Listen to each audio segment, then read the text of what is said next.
with David Muir, America's most watched newscast. Today was much cooler than how it was over the weekend, and we also had some rain and cloud cover, but we're back to sunshine tomorrow with temperatures on the rise. I'll have all those details coming up. Right now on News Channel 6 at 7, the future of a major downtown Aiken project. Will federal funding have an impact? We'll explain. Also ahead, the city of Augusta is reopening its cemeteries in phases. We're digging deeper to find out when you can visit your loved one. And President Trump's recent executive order to eliminate the Department of Education, how it could impact South Carolina, as your news at 7 starts now. Live from Television Park, this is WJBF News Channel 6 at 7. Good evening, everyone. I'm Dee Griffin. Thanks so much for joining us. Coverage you can count on begins as a major downtown Aiken project, once seen as a game changer, now faces big questions. Aiken Bureau Chief Sean Cap. Well, time now for our first look at our weather, and Chief Meteorologist Jenna Petracci joins us now with a look ahead, and hopefully our future doesn't include all of these clouds we had today. Yeah, Dee, it was definitely a rainy and cloudy day, and that kept our temperatures a bit cooler. So here's a look at the almanac. You can see we picked up just under 1/10 of an inch of rain in Augusta, but even though it felt so much cooler today, it was actually still pretty close to average. We did make it to 70 degrees, average high being 73. This is just much cooler than how it was over the weekend, and of course over the weekend we had the nice sunny skies to go with the warmth, and our low today was actually a couple degrees above average, started out at 48. Here's the latest on satellite and radar. Still cloudy skies, a little bit of clearing happening now up in Wilkes County. Still some spotty showers just to the south of I-20 here near McDuffie, Columbia, or also towards Glasscock County, and then further down towards the south, Emmanuel, Berg, over towards Jenkins, Screven, and Allendale, also seeing that light rain. So it's all because of this cold front pushing through, but behind it we have high pressure, and that will help to clear our skies for our Tuesday. But right now on our Terry Lambert Hyundai Skyview cam, looking over the Savannah River, really no sunshine for us today, not a pretty sunset, and the winds are coming out of the southwest. It was a bit breezy today, around 5 to 12 miles per hour sustained, and the gusts are currently up to 24 in Aiken, 21 in Augusta, 23 in Louisville. And you can see here the temperature change map is showing conditions anywhere from just 8 to up to 14 degrees cooler than yesterday, so that's putting us in the low to mid 60s. 64 in Thompson, 63 in Allendale, Swainsboro, our coolest spot at 61. Wrightsville, you're at 64, and 65 in Waynesboro. Now for the rest of your Monday evening, still that chance of rain for some of us. Temperatures staying in the lower 60s for now, and then once those skies begin to clear, we'll fall down to the upper 50s by 11, and then eventually down to the mid 40s for our Tuesday morning. Mostly sunny skies, just a slight chance of a stray shower on our Tuesday. We're warming up to almost 80 degrees. I'll have more details coming up, but back to you, Dee. All right, thanks so much. We'll see you then. The Parks and Rec Department is set to reopen the Magnolia, Cedar Grove, and Westview cemeteries. They've been closed for almost 6 months because of damage from Hurricane Helene. Parks and Rec employees have been working with FEMA the last few months to handle damage inside the cemeteries. Downed trees and the cemeteries have caused damage to tombstones, creating safety hazards for the public. We do have areas in there that are cautioned off. There are areas that we still can't have citizens to be, near for safety reasons. So this is why I'm calling it a soft opening, because it's just not open to public to just flow through the entire cemetery. Starting this Wednesday, visitors can come from 8 a.m. until 11 p.m. and 1 p.m. until 3 p.m. Again, that's 8 a.m. until 11 a.m., 1 p.m. until 3 p.m. We have more information on the next phases of reopening. Go to our website, WJBF.com. Well, President Trump signed an executive order. President Trump says that student loans, Pell Grants, and Title I funding will not be touched. The White House says they are still deciding which agencies will be in charge of these items. However, the Small Business Administration will take over the responsibility of student loans. 3 local schools will be awarded part of a $5 million grant from the South Carolina Department of Education. The ones from our area are Allendale Fairfax High School, Saluda Middle School, and Batesburg Leesville Middle School. 37 schools across 29 districts in the state were chosen based on their commitment to growth in English, language arts, and math. This grant is a win for our school district. especially as a rural Title I district where we don't often have the opportunity to provide incentives as an investment for teachers who are moving that needle with students academically. The money is coming from the Strategic Compensation Pilot Grant. Well, there's a big push to get additional funds from Georgia lawmakers to prevent charter schools from shutting down. Arjit Seshadri reports. Several different charter schools and advocacy groups are at the state capitol trying to convince lawmakers to approve Senate Bill 82. This would give local school districts incentives to work with charter schools. It has been a struggle for us as we have opened this charter school without having local authorization. We've had struggles particularly with facilities. If we were locally authorized, then Muskogee County Schools would have helped us with a facility. Because we are state authorized, we had to find our own facility. That will help incentivize local districts to partner with charter schools to make seats available to parents because there is demand for that. We work really hard because we believe that all parents deserve to have a choice. A recent poll by the Georgia Charter Schools Association says 7 out of 10 Georgia voters had favorable views of charter schools in the state. Charter schools are public schools. The difference between a traditional public school and a charter school is that we have more flexibility and accountability.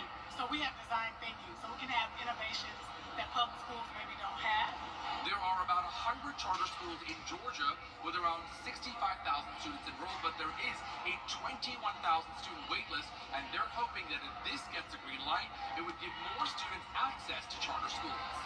New data released by the State Charter Schools Commission shows a growing wait list and that 8 out of 10 students outperform students in regular public schools. I'm here because we have such incredible demand for seats at our schools. We currently have about 4,000 students on the wait list for our 2 existing campuses. We are seeking to open additional seats. We are seeking to open additional campuses to accommodate this demand. But there's just a lot of legislative problems standing in the way. Charter schools want lawmakers to cut the red tape and get more funds to prevent them from shutting down. Reporting at the Georgia State Capitol, Arjit Seshadri, Atlanta Bureau Chief. Still ahead, the legal showdown over deportations and presidential powers. We'll have the details after the break. Hey there, Georgia. Stray shower tomorrow, but overall a mostly sunny and dry week with gusty winds and temperatures climbing back into the 80s. I'll have your full Viper 6 forecast right after this break. He's Mayberry Sheriff without a gal. Hello, John. Will Andy go a courting with Bachelorette number 1? She's a real nice lady, Pa. Number 2? Oh, that girl can do everything. Or number 3? I'm getting goosebumps just thinking about it. Play along in the game of love Just think, one of them might be the next Mrs. Amy Taylor. on the Andy Griffith Show. Weeknights starting at 8 on MeTV, WJBF 6.2. WJBF News Channel 6. Now, your most accurate forecast with WJBF Live Viper 6. Welcome back. I want to start out with a special school shout out. Last Friday, I went over to Brookwood Elementary School for the first time. That was over in Grovetown, and I spoke with this awesome group of 4th grade students. They were already so educated and interested in the weather, and I was excited to teach them more. They did a fantastic job. They were so engaged, and then by the end of the presentation, I think a lot of them decided they want to be meteorologists one day, and the staff there was fantastic as well. So thank you so much to Brookwood for having me. I'm looking forward to coming back again next year. Here's a look now at live Viper 6 radar. A few spotty showers along I-20 here from McDuffie County down to around Hancock.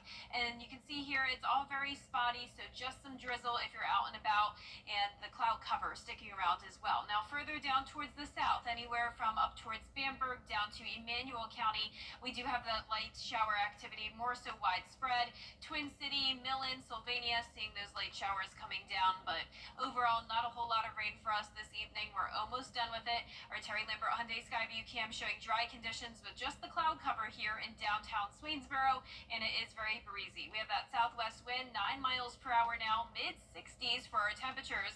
Humidity high at 75%. Around the CSRA, middle 60s across the entire board. You can see temperatures are definitely cooler than they have been over the weekend, but high pressure is taking back over for tomorrow, which means sunshine sunshine and temperatures warming up. So this cold front's pushing through now. Tonight our skies will begin to clear. Winds will gust up to around 20 to 25 miles per hour on Tuesday and then close to 30 miles per hour on our Wednesday. So keep that in mind. With all the dry air taking over as well with this high pressure, we could have some fire danger concerns as well because of the dry air and gusty winds. But tonight at 10 o'clock, just a few more showers, then we're dry. Then we'll have a warm front to our north, and that means winds will start to come in from the southeast. So that's why we're warming up so much tomorrow. Then our temperatures fall back down a few more degrees on Wednesday due to another cold front passage, and that's why the winds will be breezy as well as this series of fronts comes through the area. High pressure fully back in control though by Wednesday night. That will allow the temperatures to warm up again by the end of the week with skies staying clear. Tonight at 10 o'clock, you can still see some lingering showers from Bamberg down to Screven County. Skies clear overnight. We could see some patchy fog development, but overall not much going on to start our Tuesday. So lots of sunshine into the afternoon, but once we get to around 5, 6 o'clock, we could see a stray shower to primarily south of Augusta. That's due to the cold front coming through once again. But notice your Tuesday overall looking sunny and dry, upper 70s by 5 o'clock in the evening. Now those high temperatures, as I mentioned, will dip back down to the low 70s on Thursday, but right back to 80 on Friday, and low 80s will continue into next week. Looking ahead to that first week of April, above average temperatures are expected throughout the majority of the southeast. Our low temperatures tonight will be right around average though, in the middle 40s. Highs tomorrow will be in the upper 70s. And here's a look at your 10-day forecast. It's going to be a great spring-like week. We'll see our next chance of rain and storms as we go into Sunday and Monday of next week.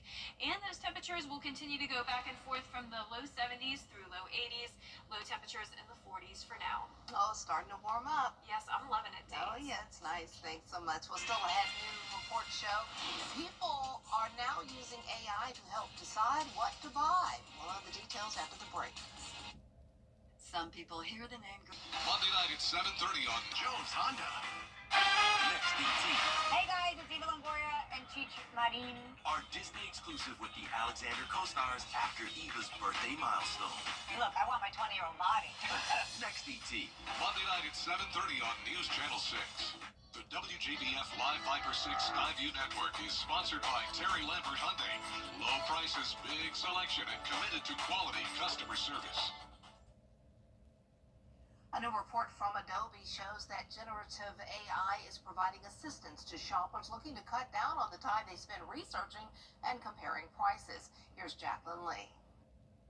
Online shopping is changing. A report from Adobe reveals more shoppers are using AI bots to help decide what to buy. Consumer experts say AI assistants work a lot like traditional search engines, but with some added benefits. The AI assistant is going to crawl across the online space and determine the best sorts of options for the consumer and really be very specific in terms of what the user needs versus them having to kind of explore around and filter. The report from Adobe looks at direct traffic to retail sites from the Gen AI-powered chatbots. It found from July 2024 to February 2025, there was a 1,200% increase in shoppers clicking a link provided by AI. Those consumers then stayed on the sites longer than shoppers not using AI. I think it's indicative of many users kind of not wanting to be left behind by the AI boom and how people are thinking about how it could help them in their day-to-day lives. The most popular retail categories for utilizing this technology: electronics and jewelry. If you think about buying a computer, how much RAM do I need? What's the memory like? And that's when they lean on the assistant to provide guidance. Same thing with jewelry. You know, what's the best type of jewelry I can buy for this occasion? Is this carat diamond better than this one? Experts say this trend is here to stay and expect the number of AI-assisted purchases to continue to rise. Jacqueline Lee, ABC News, Los Angeles. Insurance companies across our area are now using drones to inspect roofs without your knowledge, and many are canceling homeowner policies based on roof condition. Hey guys, it's Anna Christina here for Roof Savers. If your roof is showing signs of aging with black streaks, algae, moss, or missing shingles, it could cost you more than you think. Don't take the risk of losing your insurance. Let Roof Savers help. Our 3-step process extends the life of the asphalt shingles on your roof by 17 years with just one application. For First, we can clean your roof, removing dirt, algae, and those unsightly black streaks. Then, we perform a roof tune-up, replacing missing shingles and fixing nail pop-ups. Finally, we apply Renew at 17, giving an additional 17 years of life to your existing asphalt shingles. Don't risk getting a cancellation letter from your insurance company. Call the number on the screen now to see if your roof qualifies. Roof Savers. Save your roof, save your money. At Science Co, WJBF News Channel 6. Masters coverage you can count on. Would you get a restaurant's logo tattooed on your body if they offered up a free appetizer for life? Friendship Chinese restaurant in Chicago offering free crab rangoon for life to anyone who gets a permanent tattoo of its logo. And you don't even have to pay for it. Legacy Tattoo Chicago is next door and it's offering to do the tattoo for free. The owner says 2 people have already been inked. Well, my question is, how big should it be? Or can it be really small? And how good is the crab rangoon? Because I love crab rangoon, but is it that good? I mean, and does the tattoo have to be that big? I don't have any tattoos. I'm a wimp. It just looks like it would hurt so bad. I don't have any tattoos either, so I wouldn't do that. But I'd be tempted if it was like for some free chips and queso. That's like my guilty pleasure set. Yeah, I could see if that. If it could be really tiny. Yeah, like really like microscopic, but it's here. I promise you, it's here. You know, that will be one of those. But I'm a wimp. I can't take the pain. I could never. Well, our forecast is showing nice sunny skies this week. Just a stray shower possible tomorrow. And our director, Big Dog, says no, it doesn't hurt. A tattoo. Everybody who has a tattoo says it doesn't hurt. But I'm the one it would hurt. But that's our time for now. Entertainment Tonight is next. Have a great night.